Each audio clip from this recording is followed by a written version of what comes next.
This presentation is on equine communication.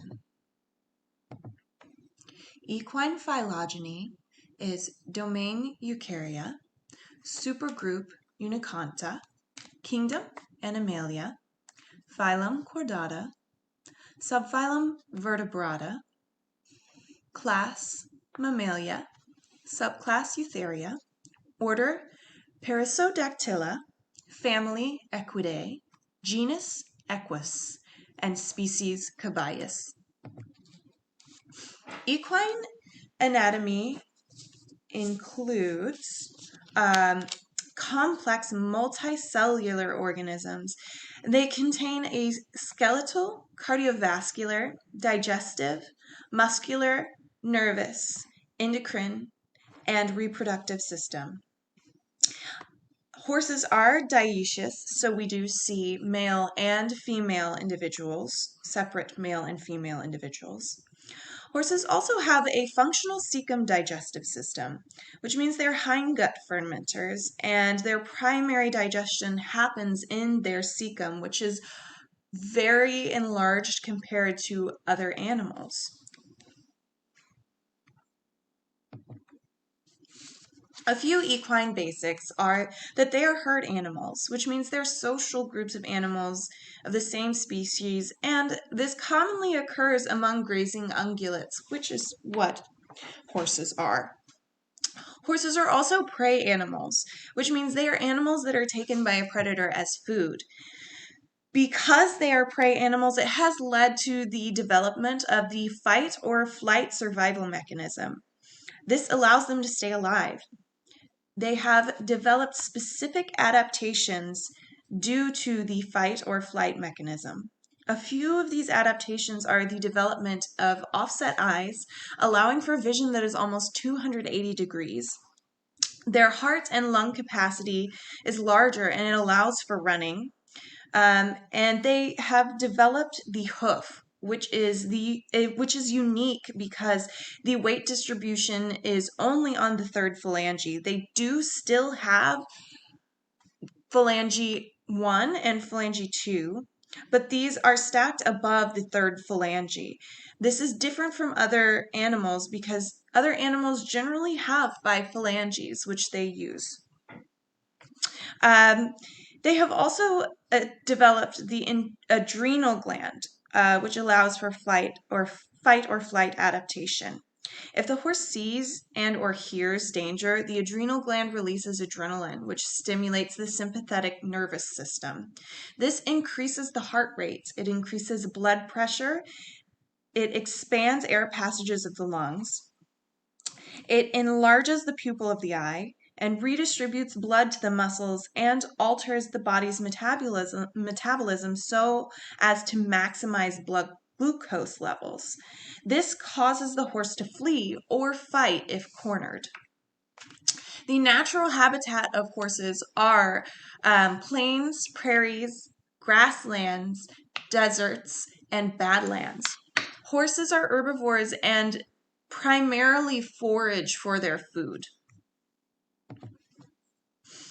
A few behaviors of horses are contactual behavior, which is related to or seeking affection. Ingestive behavior, which is associated with eating and drinking. Eliminative behavior, which is associated with defecation and urination.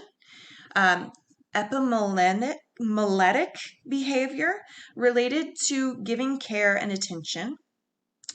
Allelo-mimetic behavior, which is associated with mimicry.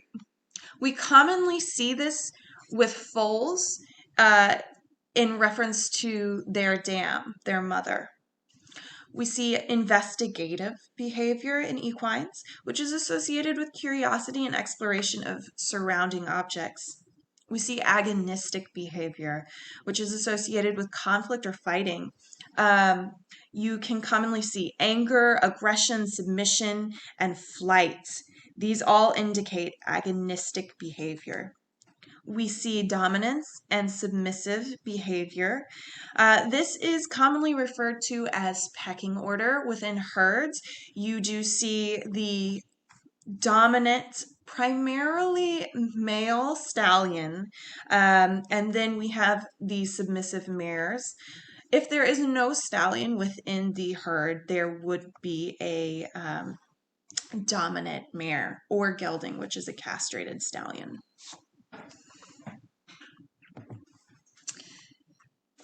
So now we see equine communication.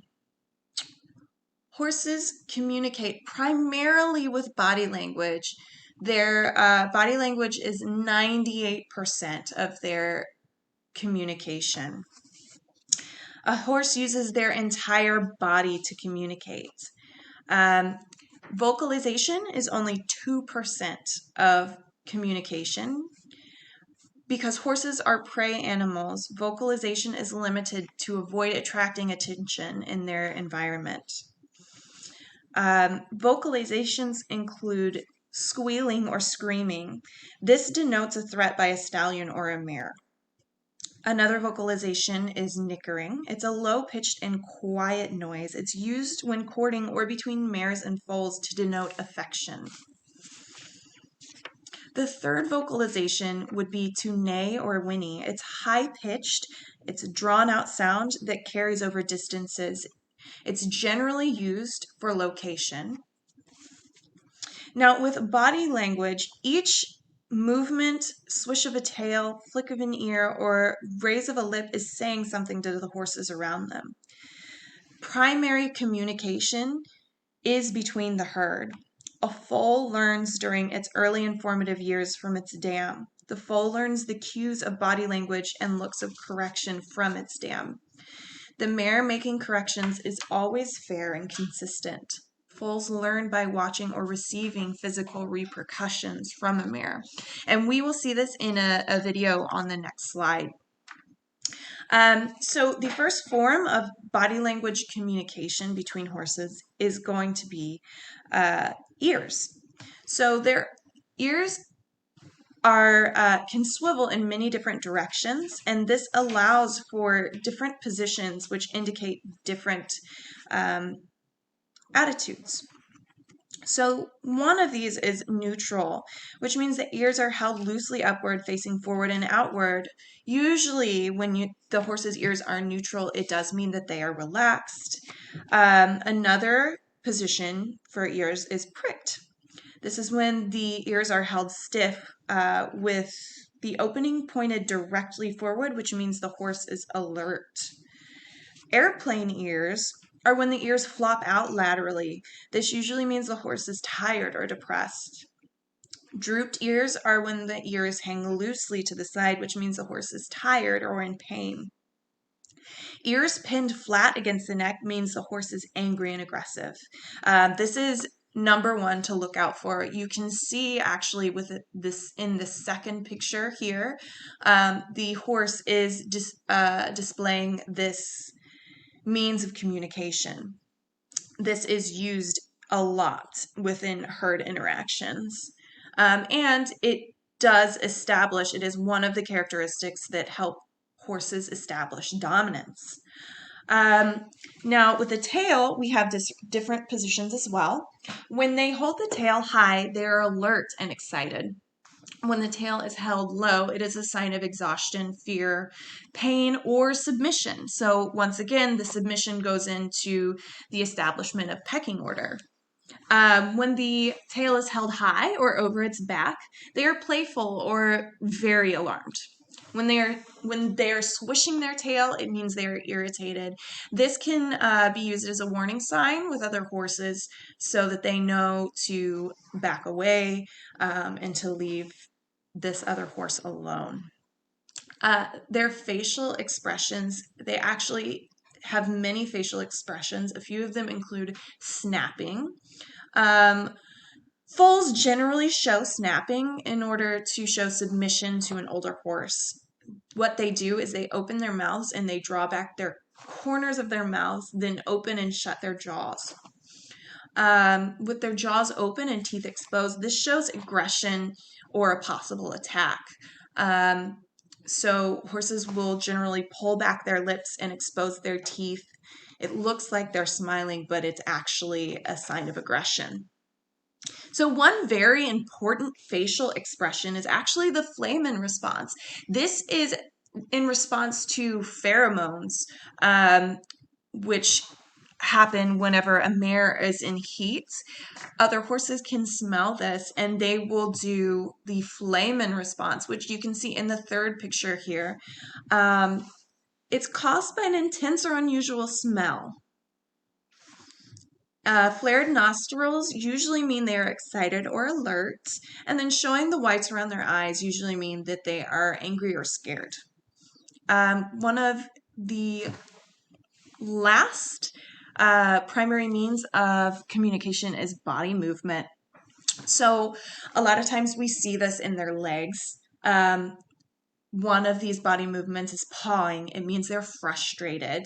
One front leg lifted can be a mild threat, or a back leg lifted can also mean a mild threat, be a mild threat towards other horses. Once again, stamping also indicates a mild threat. So we can see in the top picture here, this horse is kicking. This is definitely a primary means of establishing dominance and communicating to other horses that they want to be left alone. They do not like what that other horse is doing. So I have a few videos here that hopefully it will play for us. We have this foal here, and it's getting schooled by its mother. This is primarily when foals learn at this early age. They learn communication. That way they know how to function within the herd. So you can see this horse, this little foal gets a little too excited and mom does not like it. So now she's going to teach him a lesson. See, she popped him there. She let him know that that is not appropriate behavior.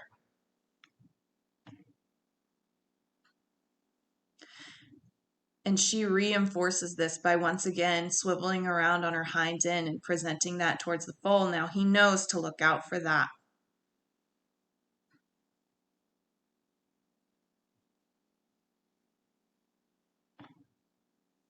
And see how he is moving a little bit more slowly, a little bit more cautiously when he approaches her. He understands now to stay away.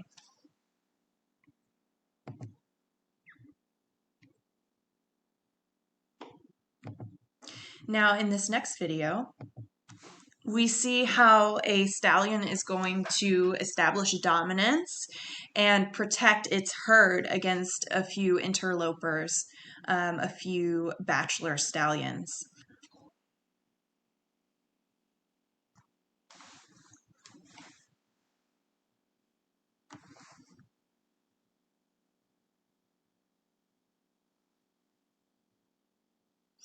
So here comes one of the bachelor stallions right here. And then this darker bay is the dominant breeding stallion. And he is approaching these two bachelor stallions. And they're communicating by the sense of smell. And we can see he's deterring these stallions by using this body language and also vocalizations in this specific instance.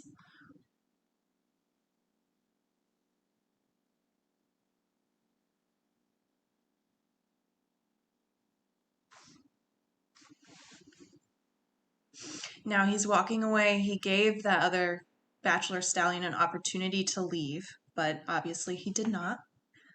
So now we see this aggressive interaction between these two males.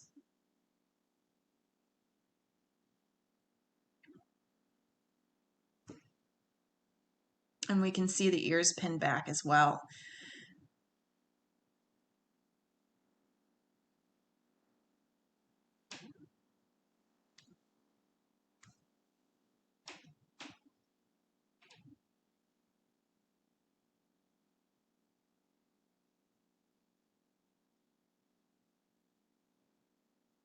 And we see kicking.